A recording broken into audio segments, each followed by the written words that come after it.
The story begins with a small passenger plane making its way toward America.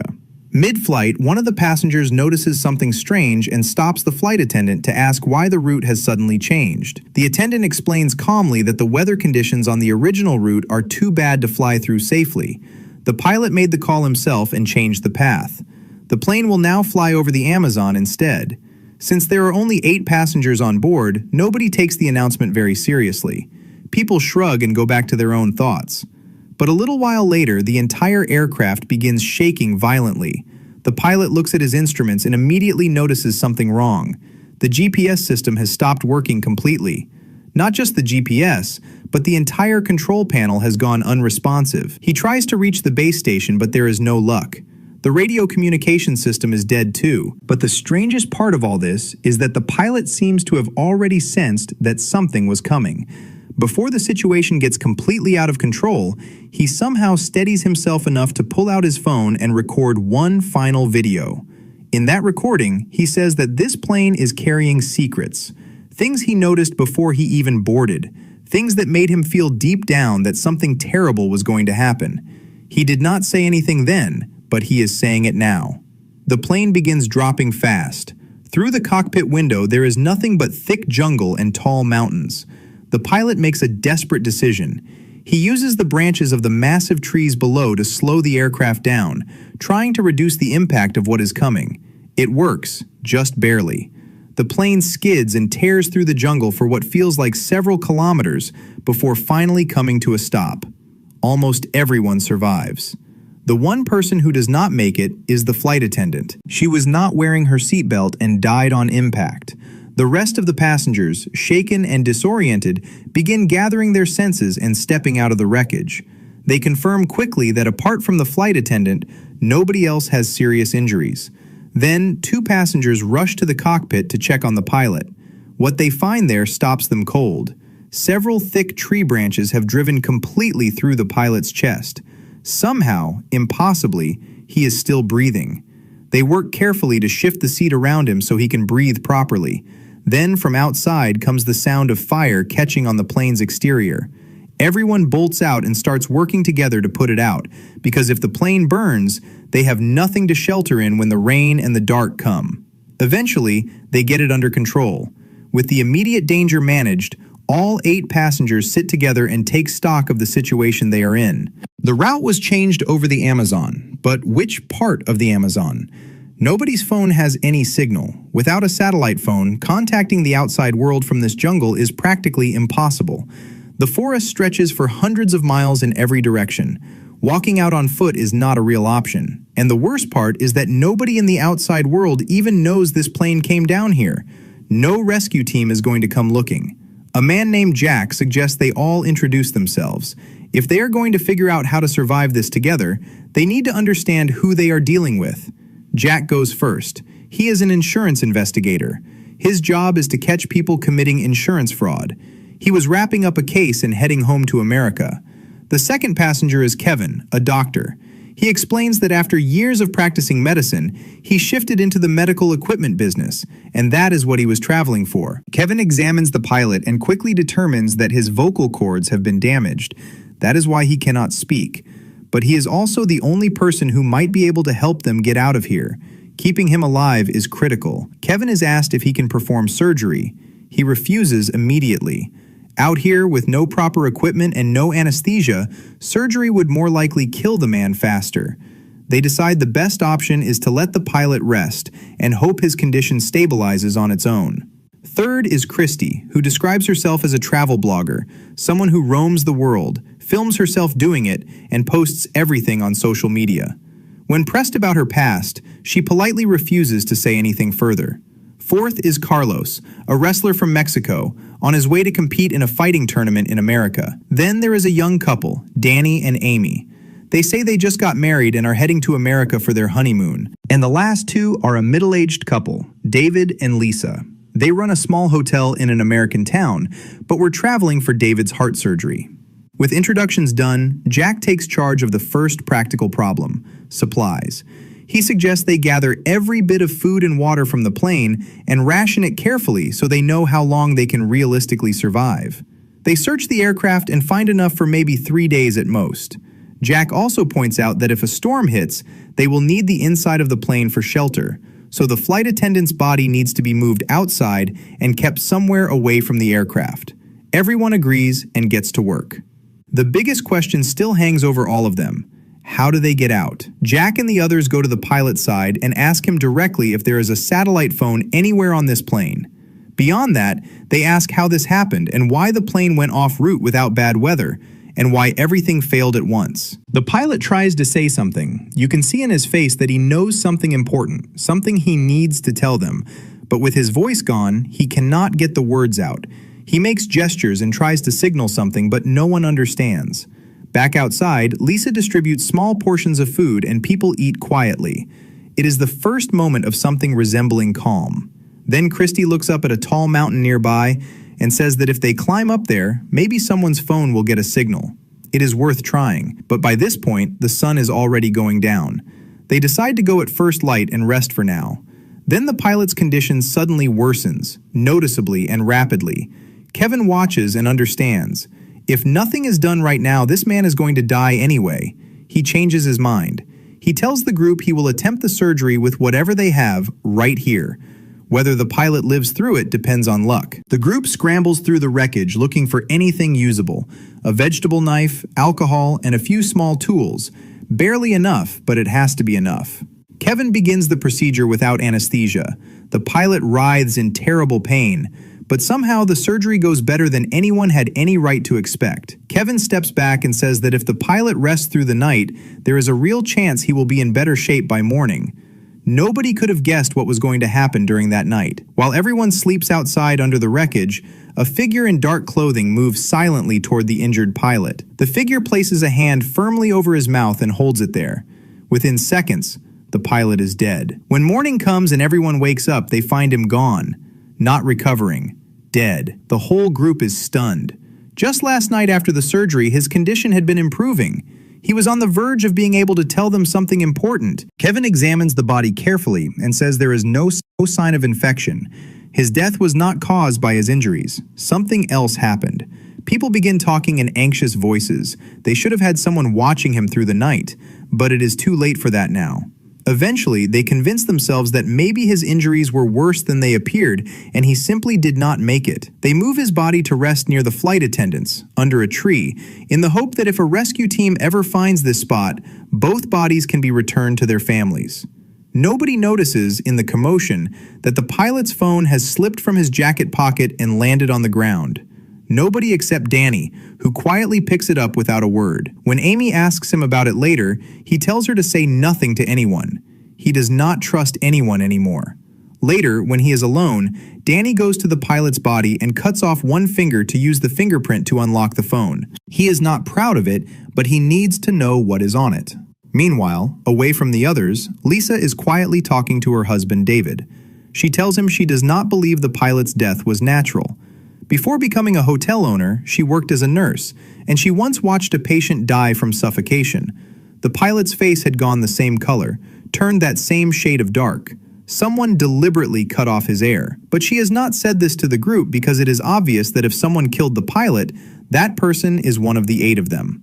David stares at her, horrified. Why would any of them kill the pilot? Lisa says that is exactly what they need to find out.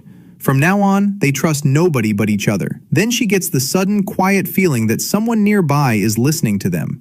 She stops talking immediately.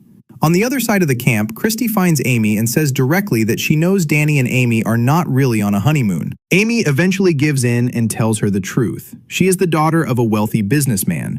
Danny was her family's driver. They fell in love, knew the family would never accept it, and ran away together.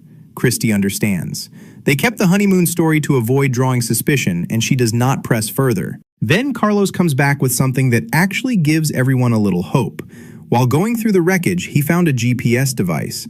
If they can take it to the top of the mountain and activate it, the signal could reach far enough to bring help. He says the device is damaged, but he can repair it by tomorrow. Hearing this, everyone breathes a little easier. Carlos explains that his father was an electrician, and he grew up learning this kind of work, even though he chose fighting as his path. Jack says good. Carlos works on the device today. Tomorrow morning, they will all climb and activate it. But then Lisa delivers bad news. The food is gone. They have only been stranded here for 1 day and already the rations have almost completely disappeared. Someone deliberately went through and took them. Jack and Christy go inside the plane to investigate. It becomes clear fast that someone deliberately destroyed their supply. As they are searching, Jack notices something. Christy is not searching like a travel blogger.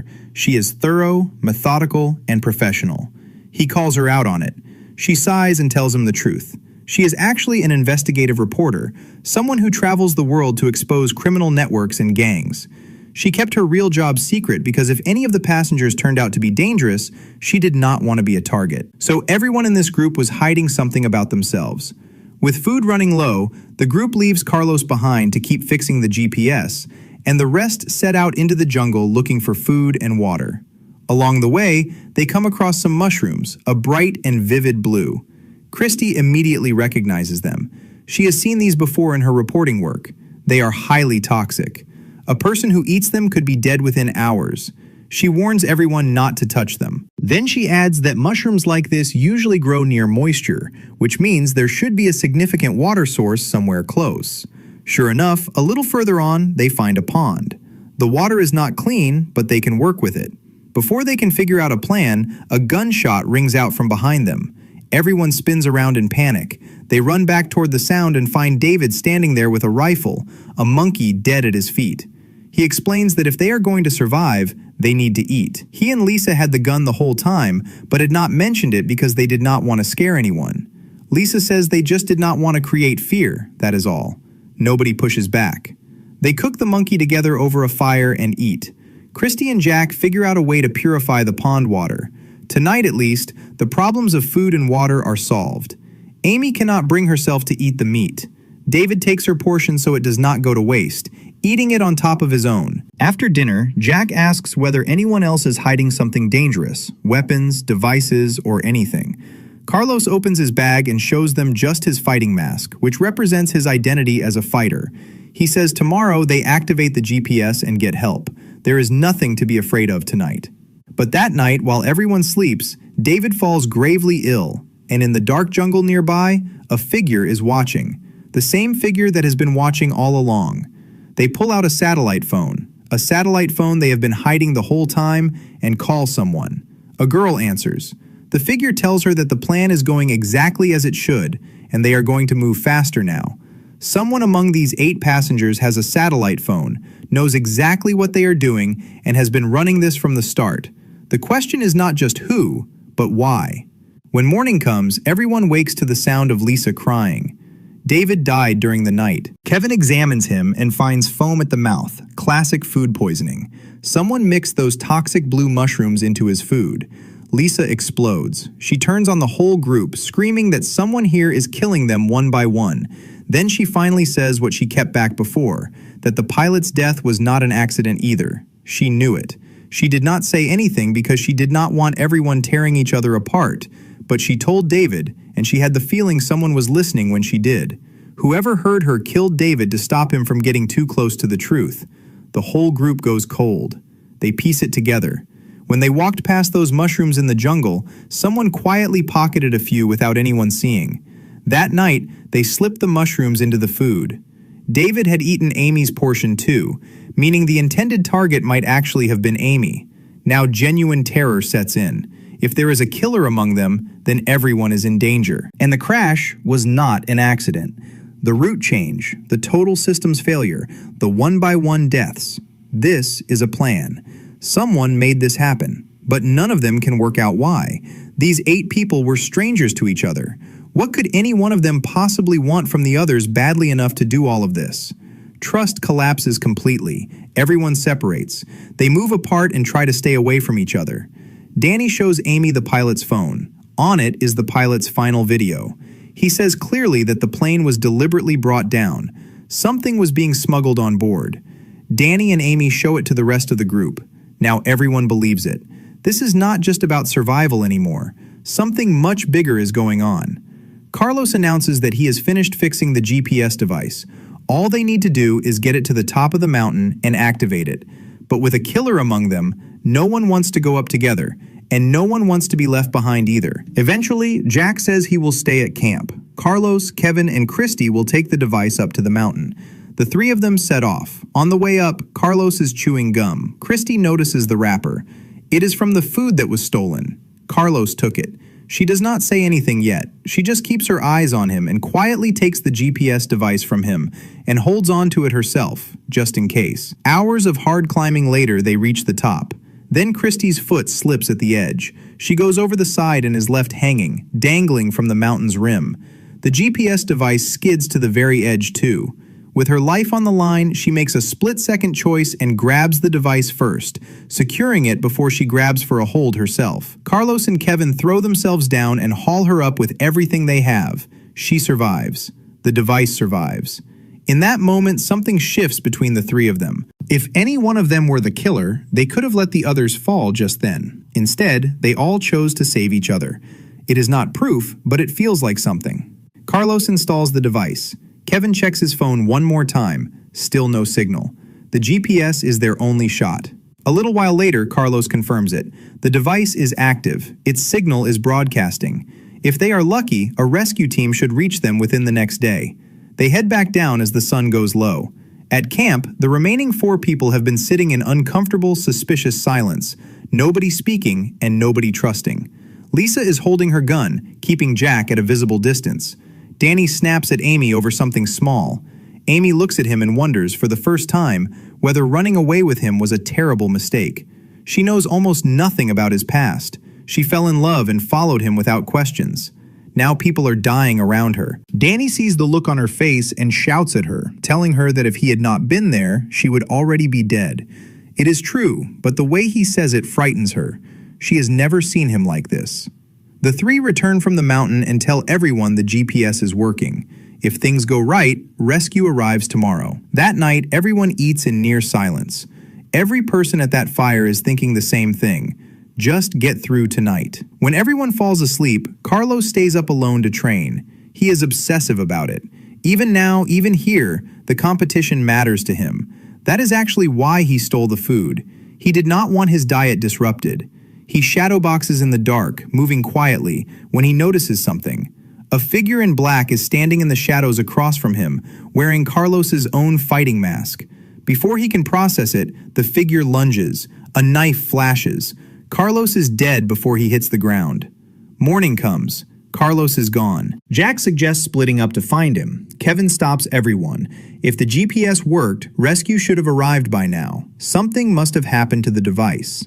What they do not know yet is that during the night, someone cut the wiring and the signal has been dead for hours. Kevin and Christy go back up the mountain to check it. On the way, they spot a gathering of birds circling one spot in the sky, a sign that something is on the ground beneath them. They go toward it instead. Carlos's body is there. Someone killed him in the night and dumped him in the jungle. They return and tell the others. Now all suspicion shifts toward Danny and Amy. Carlos had been sleeping closest to them. Danny insists he has no reason to do this. Nobody is fully convinced. But the question no one can answer is still the same. Why? These people are strangers. What is the motive? Then Lisa reports that the bullets from her gun were stolen overnight. Only one is left, hidden in her pocket. Kevin speaks up. When he treated Danny earlier, he noticed a tattoo on his back, the kind worn by gang members. Danny is furious. He explains that he was put in prison on a false charge. The gang in the prison forced that tattoo on him. When he got out, he tried to rebuild his life. He took the driver job. He met Amy. He says he is not a criminal and he is not doing this. He also admits to Amy something he has never said before, that at first he was drawn to her money, but over time it became real. He loves her. He would do anything to protect her. Then the storm hits. Torrential rain and screaming wind. Everyone runs back inside the plane. That is when the plane's ceiling finally gives in under the weight of the water, and a section collapses. Several large bags fall from a hidden compartment above. Jack climbs up and pulls them open. Inside each bag are white packages, sealed, dense, and unmistakably familiar. Drugs. Millions of dollars worth. Everything clicks into place. The airline was using normal passenger flights to smuggle narcotics.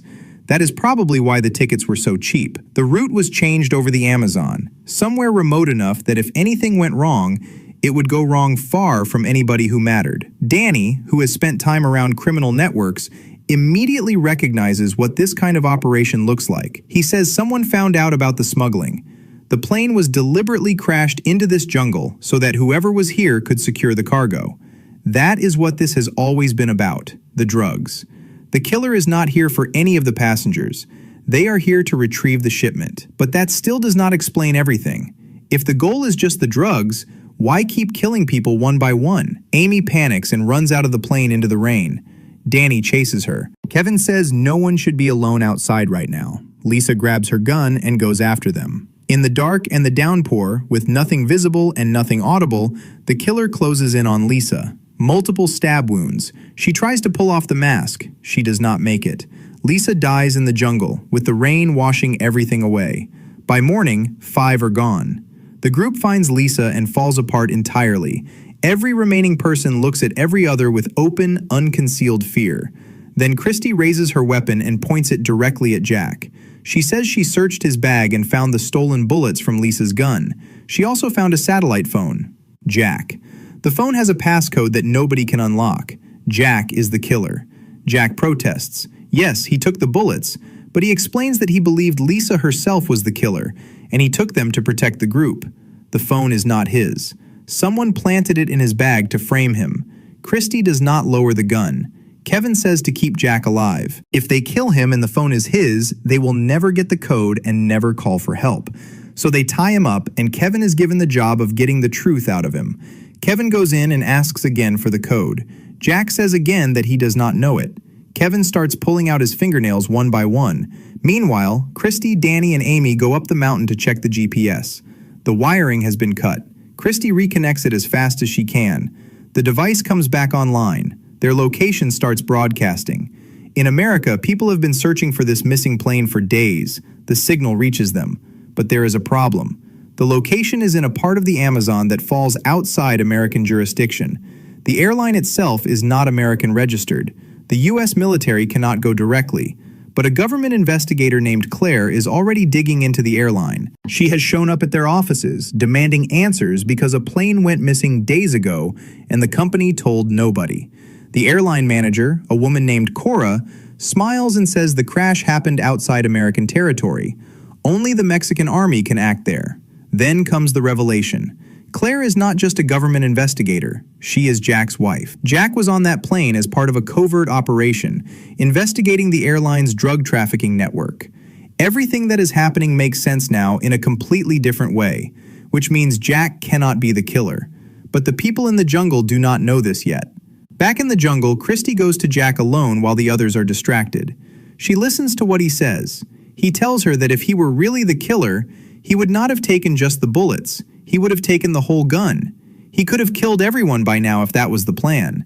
He did not. Christy believes him. She quietly unties the ropes and tells him to get away from the camp before the others come back and hurt him again. When the others wake in the morning and find Jack gone, panic ignites. Christy plays dumb. Danny and Amy are terrified. If Jack is the killer and now he is free, anyone could be next. Kevin is especially scared because he is the one who tortured Jack. He is obviously a target for revenge. Danny decides that he and Amy are separating from the others. Nobody can be trusted anymore. Christy argues that splitting apart makes it easier for whoever is doing this to pick them off. But Danny says they have been together the whole time, and people are still dying. Separating is the only move left. Jack, alone in the jungle, tries to find somewhere safe. He is a wanted man among the only people who can help him. Then, gunshots ring through the jungle. Multiple shots. Everyone left running toward the sound arrives at the same scene. Danny and Amy are both on the ground, shot from behind. Both dead, killed while they sat together in the jungle. 5 dead now, 3 left. Christy, Kevin, and Jack. And one of them is the killer. Somewhere in the sky, slowly but surely, a Mexican army helicopter is moving through the clouds toward that GPS signal.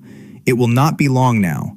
But in the jungle, 3 people who have run out of reasons to trust each other stand in a clearing, looking at 2 more bodies and waiting to find out who among them makes it out alive and what the truth behind all of this really is. The real mastermind, the real motive, and the final twist. All of that is coming in part 2.